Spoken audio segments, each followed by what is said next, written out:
ایک شخص آیا اور آقا کریم کی خدمت میں اس نے عرض کی، یا رسول اللہ صلی اللہ علیہ وسلم، کون سا صدقہ ہے جس کا اجر زیادہ ہے؟ جب آپ کاروبار کرتے ہیں تو کاروبار میں یہی کرتے ہیں کہ میں انویسٹمنٹ وہاں کروں جہاں نفع زیادہ آئے، تو یہ بھی اللہ سے تجارت ہے، ایسی تجارت جس میں نقصان نہیں ہے۔ نقصان تو یہ طے ہے نہیں ہوگا، لیکن نفع زیادہ آئے یہ تو آرزو ہو سکتی ہے تجارت کرنے والے کی۔ تو اس نے حضور کی خدمت میں آ کے سوال کیا، فرمایا کہ بہترین صدقہ وہ ہے اجر کے اعتبار سے،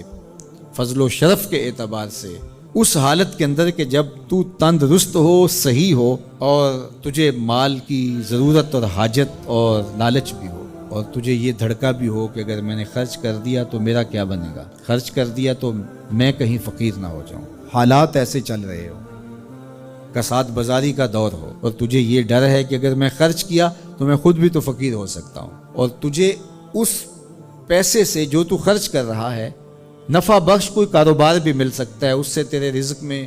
اور تیرے کاروبار میں اضافہ بھی ہو سکتا ہے، لیکن اس کے باوجود تو کرے، تو فرمایا یہ افضل صدقہ ہے۔ وَلَا تُمْهِلُ حَتَّى إِذَا بَلَغَتِ الْحُلْقُومَ قُلْتَ لِفُلَانٍ كَذَا وَلِفُلَانٍ كَذَا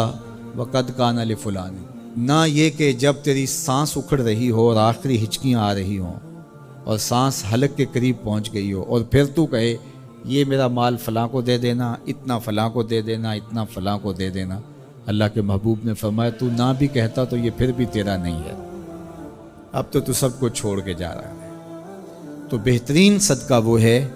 کہ جو اس حالت میں کیا جائے جب بندہ خود تندرست ہو، اس کو مال کی ضرورت ہو، اس مال سے عیش و عشرت کر سکتا ہو۔ عمومی طور پہ جوانی کے ایام کے اندر بندہ کہتا ہے یہ جوڑنے کا وقت ہے، حالانکہ اس وقت افضل صدقے کا وقت ہوتا ہے۔ خدا کی راہ میں خرچ کرو، خدا نے یہ نہیں کہا کہ سارا ہی خرچ کر دو، یہ تو کسی کو اعزاز ملتا ہے، یہ تو صدیق اکبر کا اعزاز ہے۔ حضور علیہ السلام کی خدمت میں ایک اور شخص بھی آئے اور انہوں نے بھی سارا مال دینا چاہا، تو آقا کریم نے فرمایا نہیں، سارا خرچ نہیں کرو، اپنے بچوں کے لیے بھی رکھ لو۔ یہ اعزاز صرف حضرت ابوبکر صدیق رضی اللہ تعالیٰ عنہ کو دیا۔ اللہ اکبر۔ کہا کہ میرے دیے ہوئے سے کچھ دو، اب تمہاری مرضی ہے، تم جتنا دے سکتے ہو۔ وہ جوانی میں جب تم صحیح ہو، تندرست ہو، اس وقت تم راہ خدا میں خرچ کرو۔ شہیہن، تمہیں خود لالچ ہو، انسان کہتا ہے کہ اب میں پیسے جوڑوں گا تو جوڑتے جوڑتے جوڑتے میں بہت جو ہے وہ بہتری کی طرف چلا جاؤں گا، لیکن صدقے کو ان حالات کے اندر بھی ترک نہ کرے۔ تیسرا، تخش الفقرہ، کہ تمہیں فقر کا اندیشہ ہو کہ اگر میں نے دیا تو آج کل جو حالات ہیں تو میں خود کہیں فقیر نہ ہو جاؤں، لیکن امتحان یہی ہے جب ضرورت کو محسوس کرو، تمہیں خود فقر کا ڈر بھی ہو، پھر بھی راہ خدا میں خرچ کرو، تمہارا رب تمہیں فقیر نہیں ہونے دے گا۔ اس لیے کہ حضور علیہ السلام نے قسم کھا کے کہا، ما نقص مال عبد من صدقہ، میں محمد صلی اللہ علیہ وسلم قسم کھا کے ضمانت دیتا ہوں کہ صدقے سے مال گھٹتا نہیں ہے۔ اللہ اکبر۔ اور پھر وَتَامُلُ الْغِنَا، اور تم یہ سوچتے ہو کہ یہ پیسے ہم لگائیں گے کاروبار میں،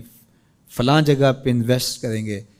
تو بہت سارا نفع آ جائے گا، بندہ بعض کا یہ سوچتا ہے اس نفع سے پھر دے دوں گا۔ اور میں نے دیکھا ہے کئی لوگ ساری زندگی ایسے کاٹ دیتے ہیں کہ اتنے ہوں گے تو دوں گا، نہ اتنے ہوتے ہیں نہ وہ دیتا ہے، کیونکہ یہ لالچ ختم ہی نہیں ہوتا۔